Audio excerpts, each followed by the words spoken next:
안녕하세요. 오늘은 운명의 재구성에 대해서 이야기해 보겠습니다. 운명을 재구성하려면 먼저 운명이 뭔지, 그리고 그 운명을 재구성할 수 있는지 이거에 대해서 이야기해 보겠습니다.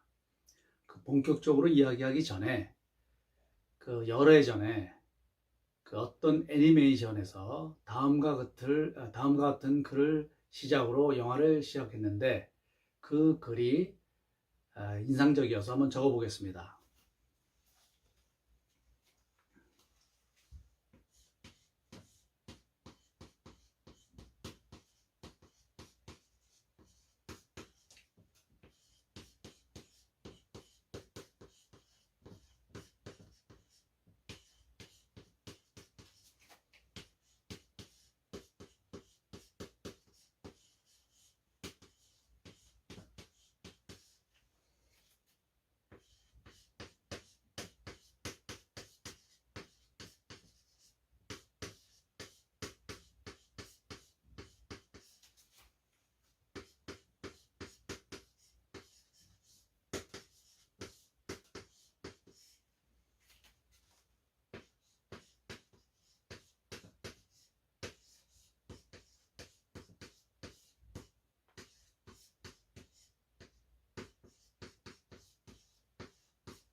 사람들은 운명을 알고 싶어 하고, 운명을 바꾸고 싶어 하고, 그리고 나아가 운명을 이끌고 싶어 한다. 그래서, 보면은, 이게 1, 2, 3인데, 운명을 이끌고 싶어 한다는 사실은 한 세대를 풍미한 영웅 호걸이나 아니면 어려운 난강을 극복하고 일가를 잃은 사람들의 이야기로 헬린 켈러나 또 최근에 우사인 볼트 같은 분들도 신체적인 장애를 극복하고 어떤 큰 성취를 이뤘는데 사실 이 3번까지는 원하지 않더라도 1번, 2번 운명을 알고 싶고 그 운명을 어느 정도 바꾸고 싶어하는 이렇게 1, 2번을 원하는 사람들은 대단히 많을 것으로 생각이 됩니다. 그래서 우리가 운명을 바꾸기 위해서 일단 운명이 뭔지 그거에 대해서 이야기해 보겠습니다.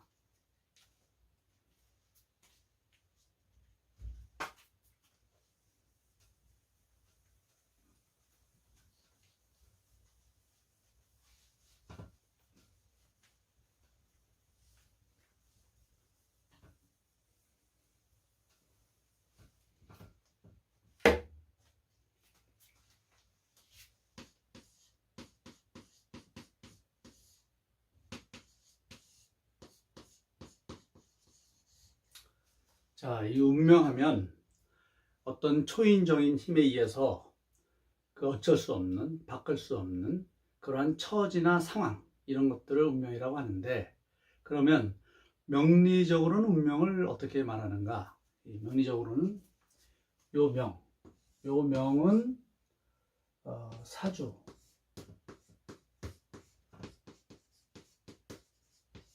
사주팔자.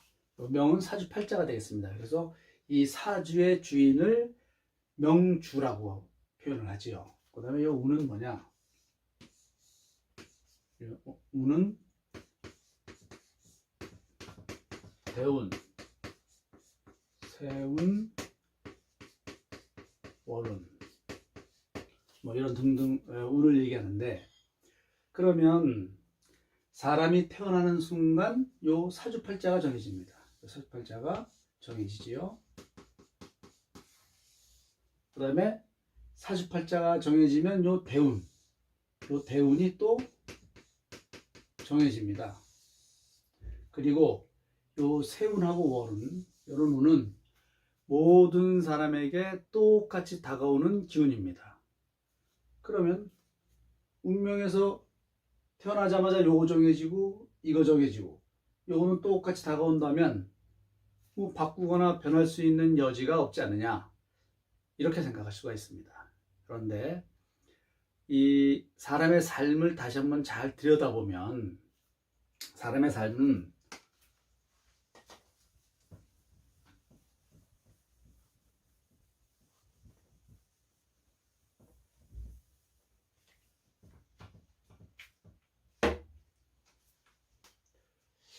참고로 사실 보통 뭐 삶과 운명 이렇게 얘기하는데 삶과 운명은 똑같은 것은 아닙니다.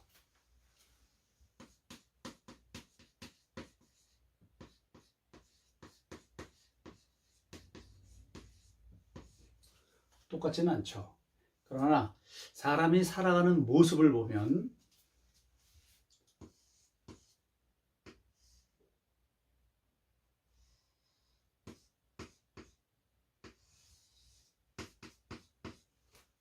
한 개인이 요 명이라는 보찜을 지고 이런 운이라는 그래서 이걸 운로라고도 하죠. 운을 사람이 명이라는 보찜을 짓고 운이라는 길을 이렇게 걸어가는 것, 이 모습이 사람의 사는 모습입니다. 그럼 이 삶을 다시 표현하면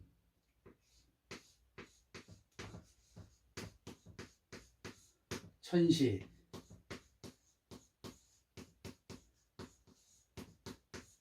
지리,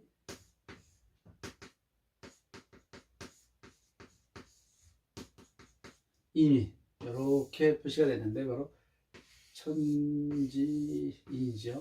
천시, 지리, 인위인데 이 천시가 바로 요 때이기 때문에요. 그리고 때고 이것이 명이고 운입니다. 지리는 뭐냐?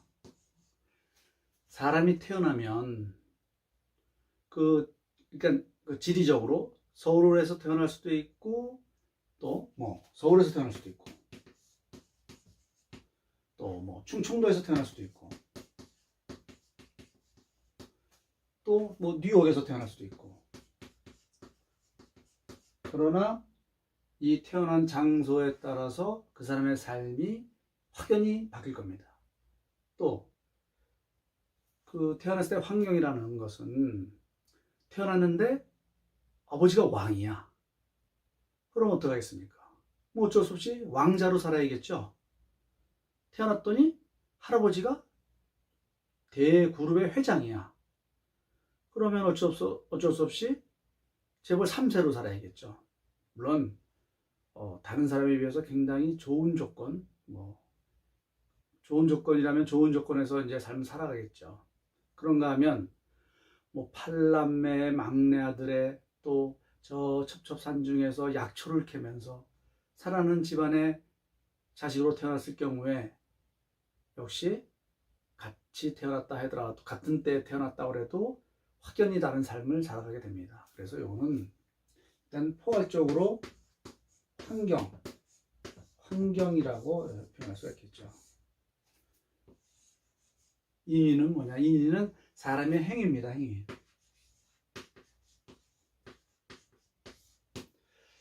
그런데 이 사람에게는 이러한 운명적인 거, 그 다음에 이런 환경적인 것의 영향을 물론 받지만 본인이 그러한 타고난 성품이나 환경에서 어느 정도 벗어나서 스스로 결정할 수 있는 자기 결정 능력이 있습니다. 자기 결정 능력. 하느님으로부터 자기 결정 능력을 부여받았습니다. 그래서 이 자기 결정 능력에 의해서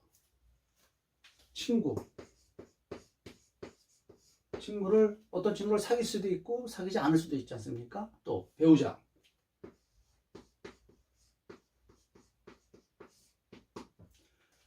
어떤 배우자랑 결혼할 수 있는 것, 또 어떤 배우자를 선택하는 것, 진짜 선택이지 않습니까? 그 다음에 또 직장.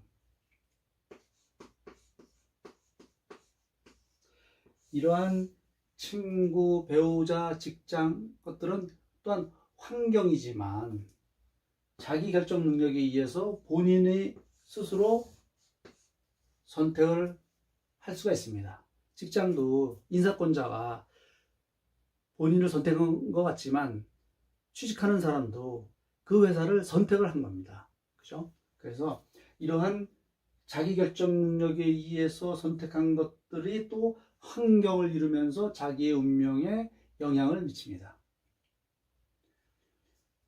이때도 이 운과 명에 대해서 어느 정도 알게 되면 나아가고 물러날 때, 특히 때라는 게 그죠? 나아갈 때와 물러날 때, 나아갈 때와 물러날 때를 아는 것도 하나의 자기 인생에, 자기 운명에 영향을 미칩니다.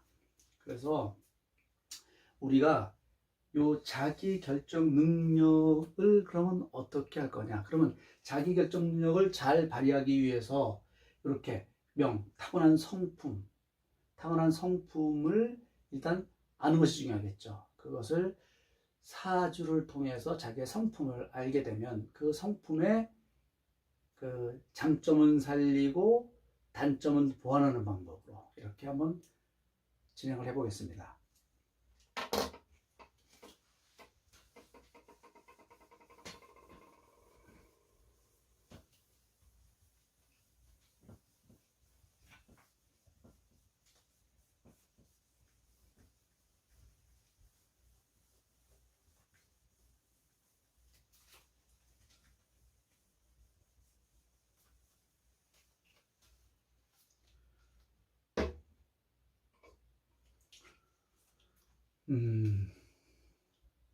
일단 그러면 이 사주에 대해서 뭐 많이 알아야 되느냐?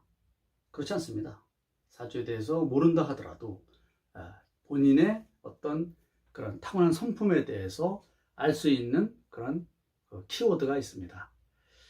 요새는 그 어플들이 잘 발달돼 있어서 만세력이라는 어플을 통해서 만세력에 자기 생년월일 시를 대입하면 바로 사주 팔자가 그 화면에 나타나게 되어 있습니다. 그래서 일단 예를 들어서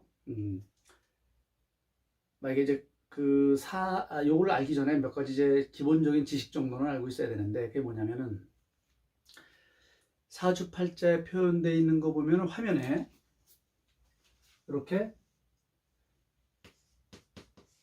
년, 월, 일, 시 나와 있고, 이렇게 네모가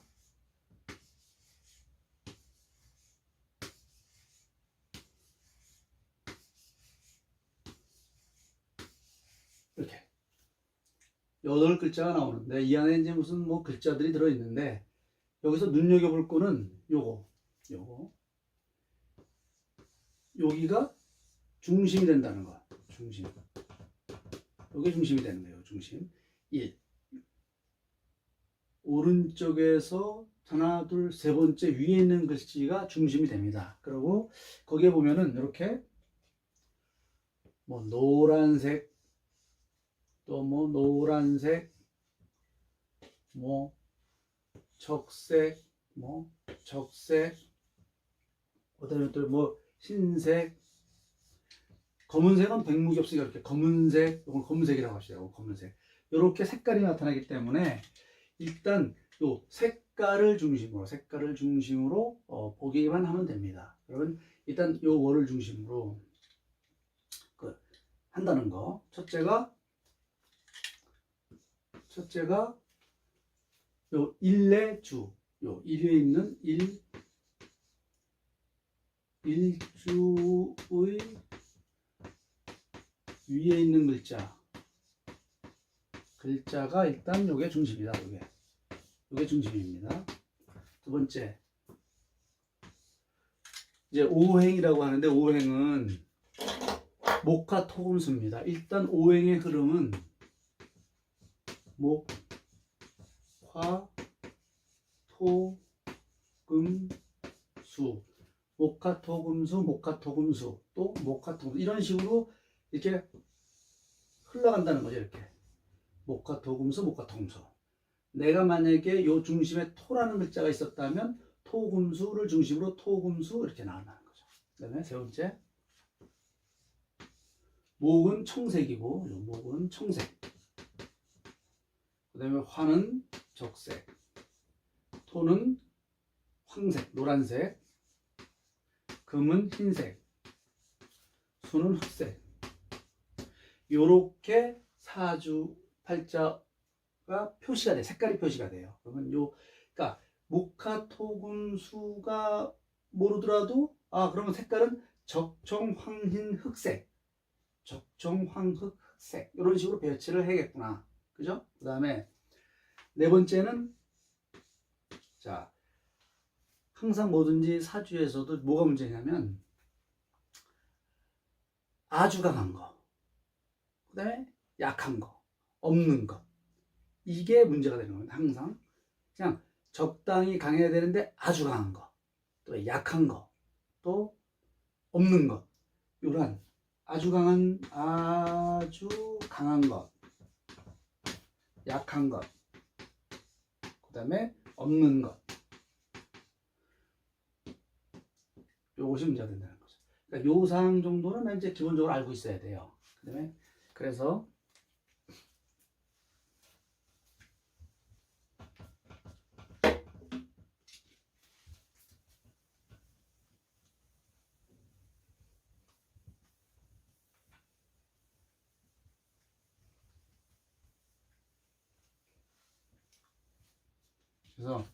자, 그럼 예를 들어서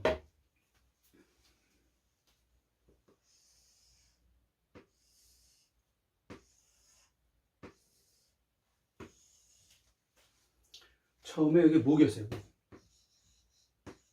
그러면 목부터 이렇게 한다. 목, 화, 토, 금, 수. 아니면 여기 청색,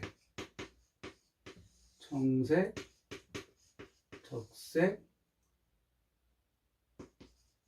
황색, 백색, 흑색. 그래서 자, 요런 순서로 이렇게 돌아가는데, 자, 그 목에서 화의 기운이라는 것은 이게 주입니다. 이게 나의 이게 이제 주.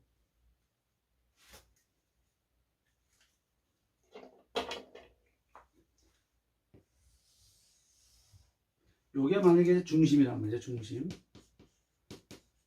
중심이었을 때 이 화의 기운은 어떤 작용을 하느냐?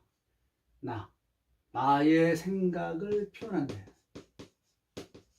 나의 생각을 표현해요. 표현.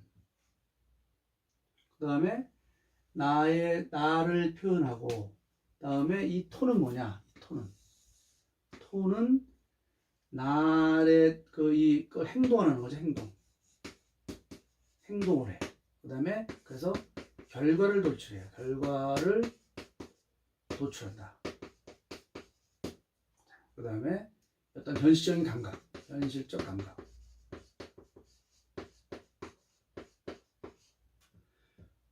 여기서 또 그 다음에 백은 뭐냐? 백은 어떤 작용을 하느냐? 백은 이 결과가 좋을 수도 있고 나쁠 수도 있죠. 그죠? 이 결과가 이 규정 아니면 행동하는 것, 결과, 행동, 이러한 것들이 규정에 맞느냐 틀리느냐. 그죠? 규정, 원칙. 규정이라는 것은 어쨌든 스스로가 정한 원칙이든 법규든 스스로가 어떤 규정을 정한 그것에 적절히 했느냐 틀리느냐, 이런 것에 대한 판단을 하게 됩니다. 또 그리고 그렇게 이에 따라서 어떤 명예를 얻을 수도 있고 명예를 잃을 수도 있고, 그것에 대한 판단. 그러면 요 수는 뭐냐? 수는 요것에 대해서 평가해 가지고 또 평가를 하게 되고, 또 인식을 하는 거죠. 인식을 하게 되고. 그러다 보니까 또 자기가 어떤 공부도 하게 되고, 그죠? 받아들이는 것.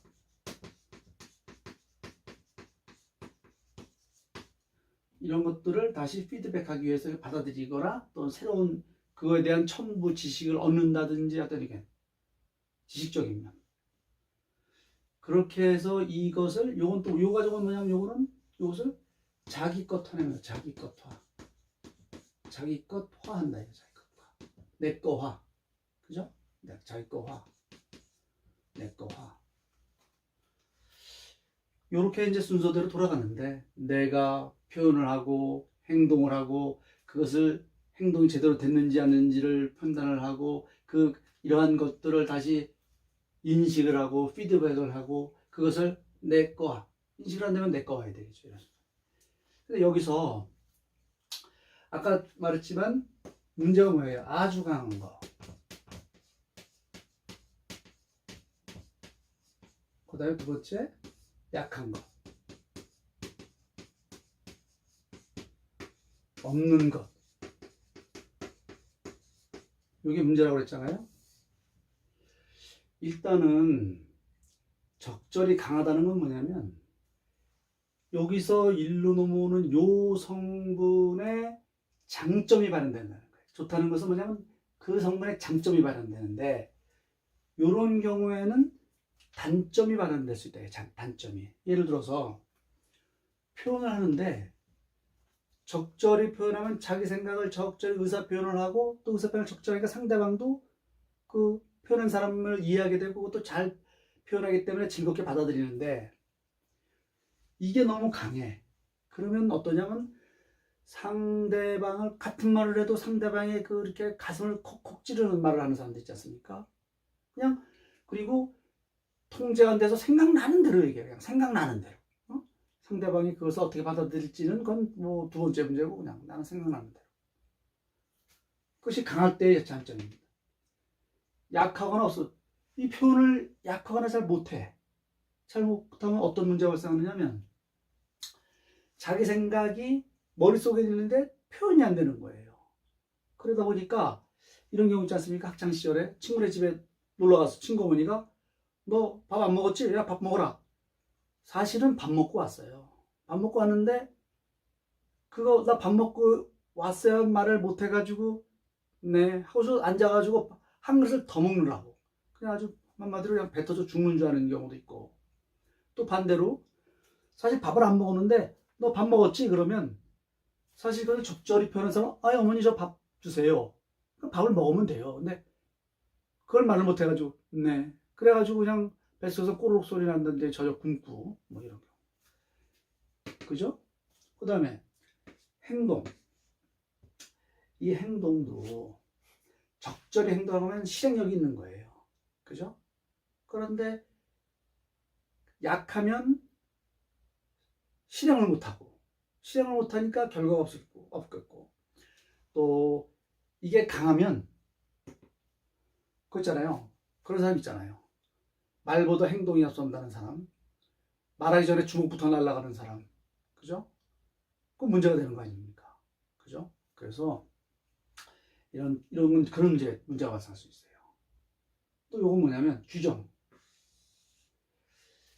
그러니까 예를 들어서 예를 들어서 돈을 벌어도 합법적으로 돈을 버는 것이 맞지 않습니까? 그러니까 내가 돈이 필요해. 그럼 남이 거를 슬쩍 해. 벌긴 벌었는데 규정이 안 맞는 거죠. 규정이 안 맞으니까 명예가 어떻게 되겠어요? 도둑놈이 되는 거예요. 그죠? 그래서 이게 너무 강했을 때 어떻게 되느냐? 그렇지 않습니까? 규정을 한번 세우면 그냥 그것을 지켜야 돼. 그것이 지키는데 규정 지키는 게 쉽지가 않지 않습니까? 그러니까 자기한테 어떤 효과가 오느냐? 강박관념 막 해야 된다는 그런 강박관념에 시달리게 돼요.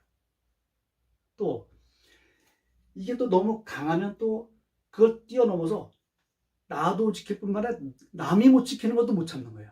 너 왜 안 지켜? 규정 지켜야지. 아주 그런 사람도 있어요. 규정을 적절히 잘 지켜야 되는데 규정을 안 지키는 사람, 자기는 지키는 건 뭐 어찌됐든 간에 남까지 그냥 그냥 참견하는 사람, 뭐 예를 들면 그렇다는 겁니다. 근데 이제 이러한 것들이 또 피드에서 평가를 하고 이 받아들이고 공부를 하고 인식을 해요. 이 인식한다는 거는 여기서 또 보면은 보통 이제 어떻게 되냐면 사주에서 한 칸압 요거의 한 칸압은 뒤에서 도와준다. 한 칸압은 도와준다. 이렇게 해서 여기서 두 칸압은 제어한다. 극한다. 제어한다. 이렇게 되면 제어한다. 극한다. 그래서 인식을 해서 이 사람이 적절히 이 인식을 바탕으로 적절히 자존감을 갖도록 도와주는가 하면 이게 두 칸압을 갖게 되면 표현을 제한해요. 어떻게 제한하느냐? 내가 무슨 말을 하려고 하는데 여기서 심한 경우에는 야, 내가 이 말을 하면 저 사람이 어떻게 생각할까? 내가 이 말하면 뭐 어떻게 할까? 뭐 이런저런 생각을 많이 하느라고 말을 못 하는 거예요. 그죠? 뭐 그런 식으로. 그러니까 이렇게 순환이 한다는 거. 그러면 사람들은 이제 이걸 놓고 생각해 보면 마찬가지입니다. 일단 이게 뭐가 됐든 간에 순서는 이런 순서로 돌아가니까 이게 물론 이제 내 중심이 목일 때랑 화일 때랑 수일 때랑 좀 틀리긴 해도 어쨌든 이 중심을 기점으로 한 칸 앞, 두 칸 앞, 세 칸, 네 칸 나를 중심으로 앞, 뒤에 두 번째 뒤 이렇게 요런 순서대로 요렇게 나에게 요런 영향을 미친다 이거죠. 그죠? 그런 순서를 파악해 보면 나는 너무 행동하기 전에 어떤 계획을 안 짜는 게 아니냐. 그죠? 또 어떤 사람은 나는 생각은 많은데 이 행동 실천이 안 된다든지. 그죠? 나는 어떤 사람은 그냥 그죠? 여기서 한 칸, 두 칸 압을 듣는 거죠. 이 성분이 이게 강하면 규정이라는 게 있어도 규정을 무시할 수 있는 자기 중심적 나를 중심으로 표현하다 보니까 이렇게 되면 자기 중심적 사고를 하기가 쉬워요. 내 중심으로 생각하다 보니까 규정이 나에게 도움이 안 되면 그 규정은 규정이 아닌 거야. 무시해 버리는 거야. 그렇죠? 이렇게 이런 순서를 하기 때문에 여기서 이제 하면 이제 다음에 또 얘기하겠지만 사주팔자를 놓고 보면 그러니까 이런 순서로 인다는 걸 요거는 이제 한번 한번 그냥 외우든지 적어놓든지 해가지고 어플에 자기 사주를 뒤입해서 그게 나오면 이런 순서로 한번 돌려보시는 게 좋을 듯 합니다.